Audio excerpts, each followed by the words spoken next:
आज आपण घेणार आहोत मायटोकॉन्ड्रिया. मायटोकॉन्ड्रिया हा एक प्लुरल शब्द आहे. मायटोकॉन्ड्रिया म्हणजे खूप सारे मायटोकॉन्ड्रियॉन. सिंग्युलर नाव बघा त्याचं काय आहे? मायटोकॉन्ड्रियॉन म्हणजे एक स्ट्रक्चर. मायटोकॉन्ड्रिया म्हणजे असे अनेक structure. Mitochondrion. These are important cell organelles. तुम्हाला माहितच आहे, हे खूप महत्वाचे सेल ऑर्गॅनेल्स आहे. Involve in aerobic respiration. Note down करा इथे. कशामध्ये कामात येतो? Aerobic respiration. अनएरोबिक नाही, एरोबिक. म्हणजे ऑक्सिजनच्या मदतीने जे रेस्पिरेशन केल्या जाते त्याच्यामध्ये हा खूप कामाचा असतो. ठीक आहे.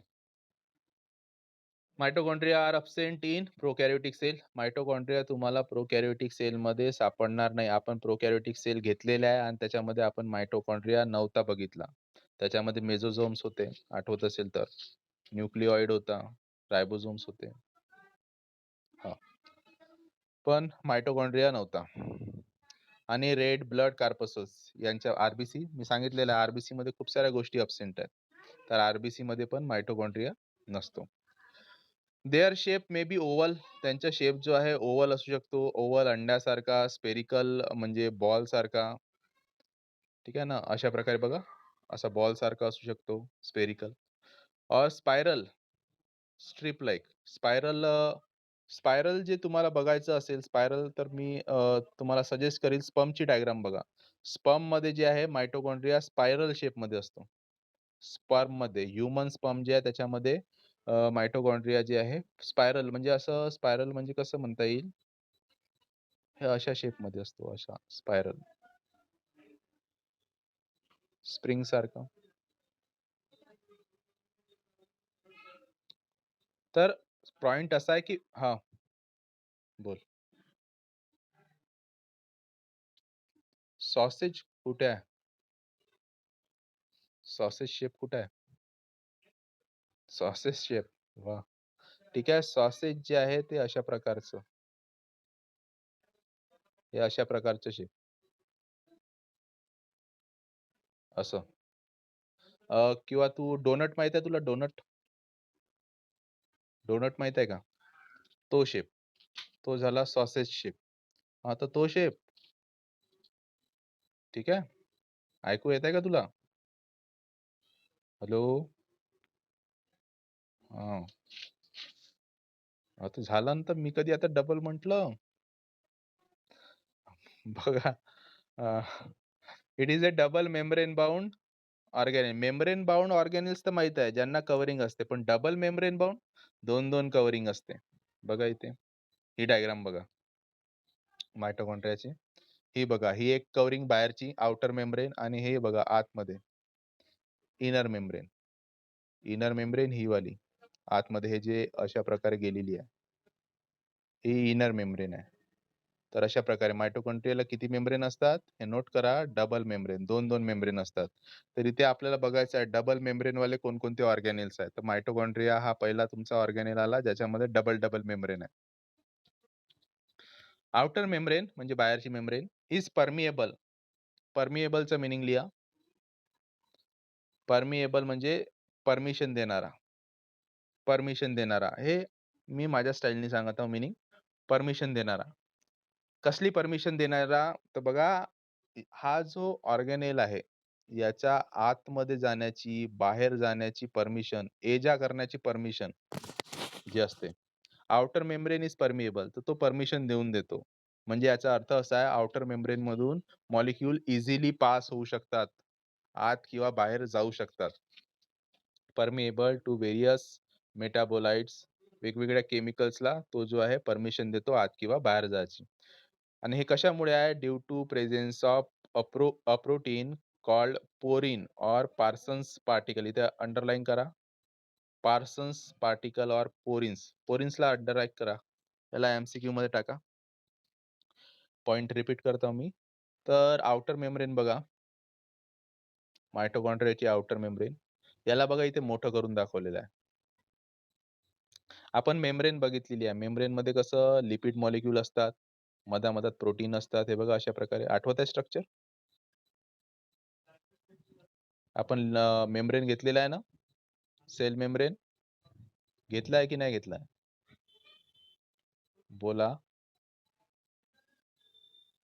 फ्लुइड मोझॅइक मॉडेल आठवत आहे? तर त्याच्यामध्ये जे आहे, ठीक आहे. बघा अशा प्रकारचे प्रोटीन्स असतात आणि मधामधात म्हणजे लिपिड्स असतात आणि मधामधात प्रोटीन तरंगत असतात.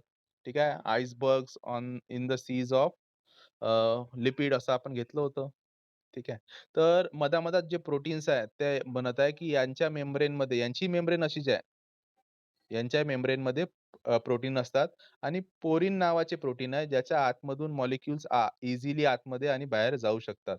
हे पोरिन जे आहे इझिली हे बघा इथे दाखवलेलं आहे. आउटर मेम्ब्रेन, पोरिन्स हे अशा प्रकारचे प्रोटीन्स असतात, जे मॉलिक्युल्सला इझिली आतमध्ये जाऊ देतो. तर सांगायचं असं आहे, की आउटर मेम्ब्रेन इझिली कोणालाही आत किंवा बाहेर जाऊ देते, कारण की त्यांच्या सरफेसवर पोरिन नावाचे प्रोटीन आहे. ठीक आहे. नंतर बघा इनर मेम्ब्रेनचं तसं नाही. असंच कोणालाही आतमध्ये जाऊ देत नाही. का बरं? कारण की आतमध्ये बघा डी असतो. हा दिसतंय? मी एरो नेलेला आहे. मायटोकॉन्ड्रियल डी मायटोकॉन्ड्रियाला स्वतःचा डी असतो आणि डी जो आहे आणि खूप सारे रिएक्शन होतात तिथे. त्यामुळे तिथे कोणत्याही गोष्टी कोणालाही जाऊ दिल्या जात नाही. आतमध्ये खूप महत्त्वाचं काम चालू आहे. तर फक्त सिलेक्टिव्हली तिथे शब्द वापरलेला आहे. Selectively permeable. परमिएबल म्हणजे परमिशन देणे. सिलेक्टिव्हली परमिएबल म्हणजे सिलेक्टेड लोकांना किंवा सिलेक्टेड गोष्टींनाच परमिशन देणे. सिलेक्टेड मॉलिक्युलच, मोजके मॉलिक्युलच आतमध्ये जाऊ शकतात. सगळे नाही जाऊ शकत. तर हे 2 मेम्ब्रेन मधला फरक आहे. आउटर मेम्ब्रेन कुणालाही जाऊ देते आणि इनर मेम्ब्रेन सिलेक्टेड लोकांना, सिलेक्टेड मॉलिक्युललाच आत किंवा बाहेर जाऊ देते. हे लक्षात घ्या. आउटर आणि इनर मेम्ब्रेन मधलं difference. Both membranes are separated by a space.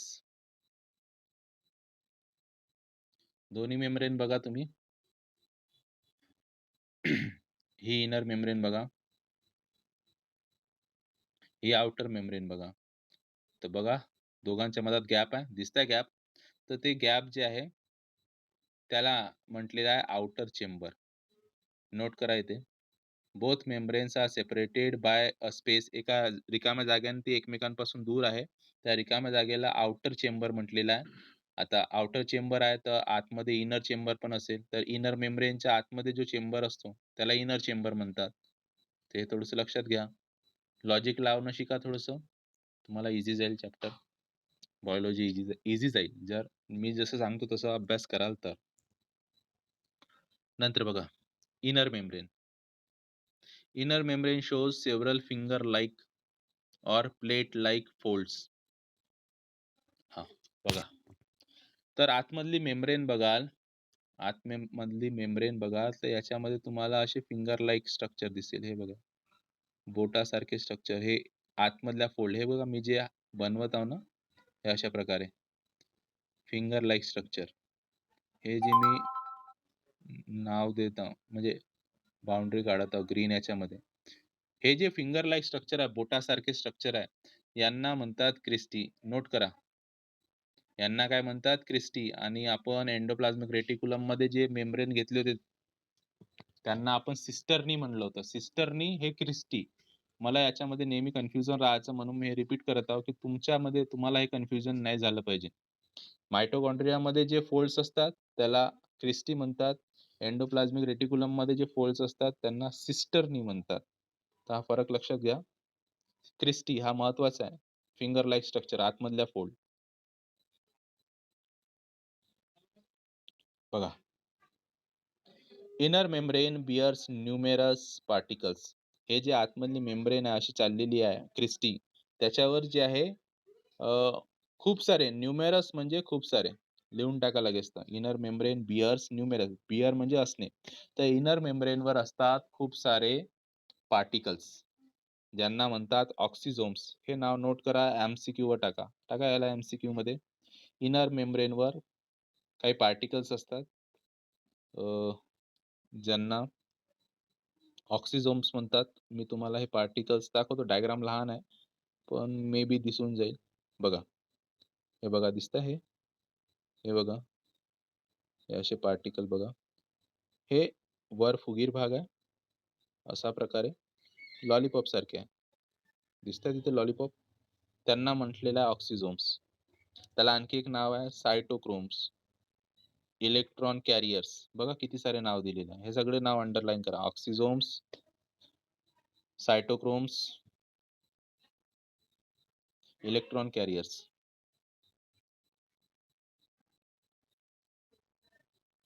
हा, नंतर बघा इनर मेम्ब्रेन, आतमधली मेम्ब्रेन जी आहे एनक्लोज म्हणजे कव्हर करते. काय कव्हर करते? एक कॅव्हिटीला. इनर मेम्ब्रेन एन्क्लोजेस अ कॅव्हिटी. एका रिकाम्या जागेला कव्हर करू नये इनर मेम्ब्रेन, आणि त्या रिकाम्या जागेला आपण म्हणतो इनर चेंबर. बघा आता 2 चेंबर आहे, इनर चेंबर आणि आउटर चेंबर. इनर चेंबर मध्ये बघा, इनर चेंबर मध्ये काय आहे? फ्लुइड आहे, लिक्विड आहे, ज्याला मॅट्रिक्स म्हणतात. अंडरलाईन करा याला. सायटोप्लाझम सायटोप्लाझम नाही, मायटोकॉन्ड्रियाच्या आतमध्ये, मायटोकॉन्ड्रियाच्या आतमध्ये जे लिक्विड असते इनर चेंबर मध्ये, त्याला म्हणतात मॅट्रिक्स. इथे लेबल पण दिलेला आहे बघा, लेबल दिलेला आहे इथे मॅट्रिक्स. तर मायटोकॉन्ड्रियाच्या आतमधल्या लिक्विडला म्हणतात मॅट्रिक्स.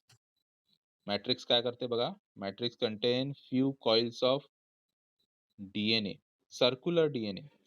मायटोकॉन्ड्रियामध्ये कोणता डीएनए आहे? Circular DNA. मायटोकॉन्ड्रिया, आपण सर्क्युलर डीएनए कशात शिकलो होतो? आठवत आहे? सर्क्युलर डीएनए कशात शिकलो होतो? आन्सर करा.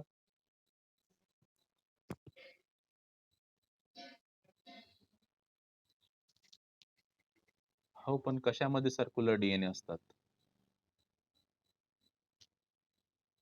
कोणत्या ऑर्गॅनिझम मध्ये असतात सर्क्युलर डीएनए? कोणामध्ये सापडतो? विसरले तुम्ही? प्रोकॅरियोट्स मध्ये सापडतो. अरे तुम्ही विसरत चालले, अभ्यास करा. मी म्हटलं होतं. ठीक आहे, तुम्ही विसरणार आहात. तर एकच ऑप्शन आहे, रिपीटेड रिव्हिजन. खूपदा रिव्हिजन करावी लागेल तुम्हाला. रिव्हिजन करत राहा, नाहीतर तुमचं ब्रेनला असं वाटेल त्या नॉलेजचा काही उपयोग नाही आहे. हा काही व्यक्ती त्याचा वापर नाही करत आहे. त्याला विसरून जाईल तो ब्रेन. कुठे एखाद्या कोपऱ्यात ठेवून विसरून जाईल.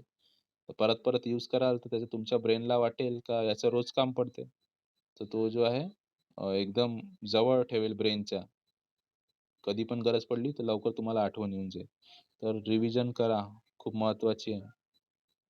रिव्हिजन शिवाय काही फायदा नाही. रिव्हिजन नाही करणार ते सगळं वाया चाललं जाईल. तर बघा यांच्यामध्ये जो प्रोकॅरियोट मध्ये डीएनए सापडतो तो यांच्यामध्ये पण डीएनए आहे. याच्या मागे एक स्टोरी आहे. ते स्टोरी सांगतो मी तुम्हाला. का बरं प्रोकॅरियोटिकचा डीएनए एका युकॅरियोटिक ऑर्गॅनिझम मध्ये आहे. आरएनए आहे. 70s रायबोसोम. 70s रायबोसोम पण आपण प्रोकॅरियोट्स मध्ये बघितलं होतं. तर प्रोकॅरियोट्सचे कॅरेक्टरिस्टिक या मायटोकॉन्ड्रियामध्ये का बरं आहे? ठीक आहे ना, हा एक प्रश्न पडला असेल तुम्हाला. नसेल पडला, मीच पाडून दिला जबरदस्ती. तुम्ही विचार काही करत नाही. हां, बघू आपण त्याचा आन्सर. लिपिड्स असतात. हे आपण मॅट्रिक्समध्ये मायटोकॉन्ड्रियाच्या लिक्विडमध्ये काय-काय असते ते बघत आहोत. तर लिपिड्स असतात, व्हेरियस एन्झाईम वेगवेगळ्या रिएक्शनसाठी. क्रेब सायकल तुम्हाला माहीत आहे. आणि अदर कोणते क्रेब सायकल असते, ईटीसी सायकल असते. ईटीसी रिएक्शन आठवत असेल तर.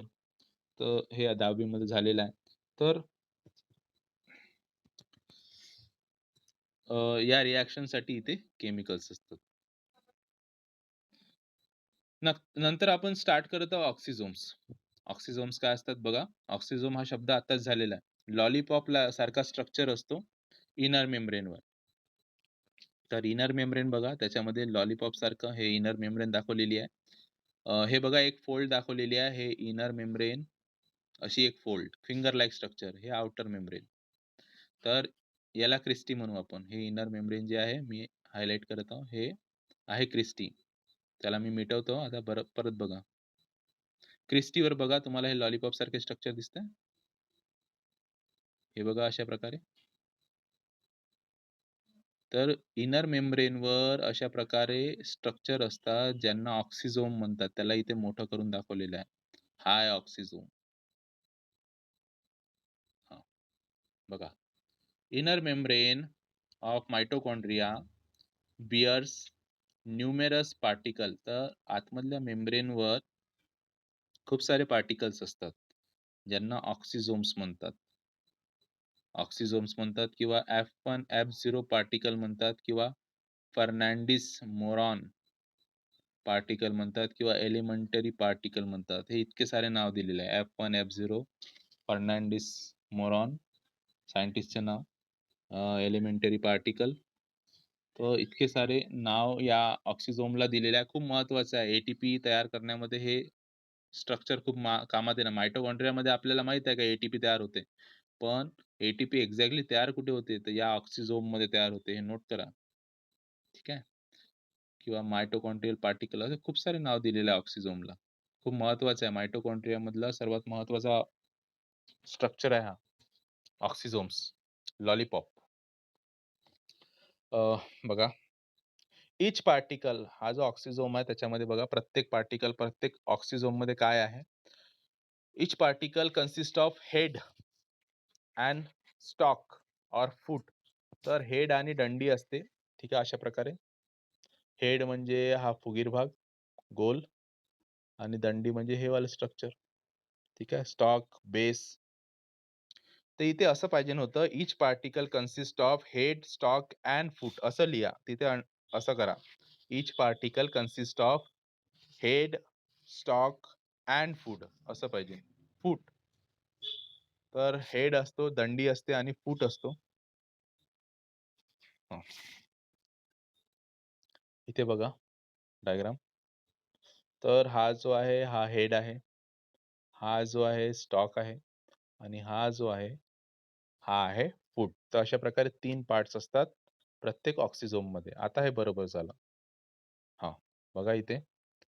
हे अशा प्रकारे दाखवलेलं आहे. बेस बघा, हा बेस आहे. हा नेहमी मेम्ब्रेनमध्ये राहील. बघा हे प्लाझ्मा मेम्ब्रेन दिसत आहे? मायटोकॉन्ड्रियाची मेम्ब्रेन आहे, लिपिड लेयर आहे. तर बेस नेहमी लिपिड लेयरच्या आतमध्ये असेल. नंतर दंडी, स्टॉक आणि नंतर हा हेड रिजन. तर अशा प्रकारे तिन्ही पार्ट्स इथे दाखवलेले आहे. नंतर बघा हेड जो आहे त्याला F1 पार्टिकल म्हणतात. हेड जो आहे त्याला F1 पार्टिकल म्हणतात. और लॉलीपॉप हेड फेस. ठीक आहे. बघा काय-काय नाव दिलेलं लॉलीपॉप हेड. तर हा लॉलीपॉप हेड जो आहे किंवा सिंपल हेड F1 पार्टिकल हा असतो फेसेस टुवर्ड्स मॅट्रिक. हा तुम्हाला इथे डायग्राम काढावी लागेल. बघा आउटर मेम्ब्रेन, इनर मेम्ब्रेन. दिसतंय फिंगर लाइक स्ट्रक्चर? क्रिस्टी. तर क्रिस्टीवर तुम्हाला हे असे लॉलीपॉप दिसेल. असे लॉलीपॉप दिसेल. तर यांचं हेड कोणत्या डायरेक्शनमध्ये आहे? मॅट्रिक्सकडे आहे आणि फूट जे आहे ते इनर मेम्ब्रेनमध्ये असते. तर हा पॉइंट आहे तो. बघा F1 हेड जो आहे F1 पार्टिकल तो मॅट्रिक्सकडे असतो म्हणजे लिक्विडकडे असतो आणि फूट जो आहे तो इनर मेम्ब्रेनमध्ये एम्बेडेड म्हणजे रुजलेला असतो, आतमध्ये दबलेला असतो. ठीक आहे. तर इथे तुमच्या पुस्तकामध्ये एक डायग्राम दिलेली आहे. त्याच्यामध्ये करेक्शन करून टाका. तिथे हेड रिजन त्याला F1 पार्टिकल बरोबर आहे बहुतेक.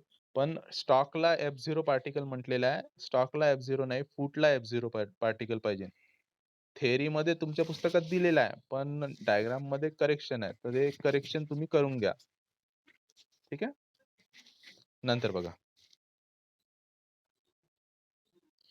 Heads act as an enzyme. Head जे आहे एखाद्या एन्झाइम सारखे काम करतात आणि एन्झाइम काय करतो? रिएक्शन घडवतो. कसला एन्झाइम कोणत्या एन्झाइम सारखं काम करतंय? ATP synthetase. नावातच दिलेलं आहे काय काम करणार आहे. हा जो हेड रिजन आहे हा तयार करणार आहे एटीपी. इथे लक्षात घ्या मायटोकॉन्ड्रियामध्ये एटीपी कुठे तयार होते? तर ऑक्सिझोमच्या हेडमध्ये तयार होते. ऑक्सिझोमच्या म्हणजे त्या लॉलीपॉपच्या हेडमध्ये एटीपी तयार होते. And foot as proton channel. Foot कसा काम करतो? फूट जो आहे हा वाला पार्ट हा प्रोटॉन चॅनलचा काम करतो. प्रोटॉन चॅनल म्हणजे बघा काय असते? प्रोटॉन म्हणजे H+ आयन्स जे असतात यांना प्रोटॉन्स म्हणतात. तर यांना आतमध्ये ओढत आहे. हायड्रोजन जे आहे ते आतमध्ये जातात. इनर मेम्ब्रेनच्या आतमध्ये जातात. इथून फूटमधून जातात. बघा तिथे एरो वगैरे दाखवलेले आहे.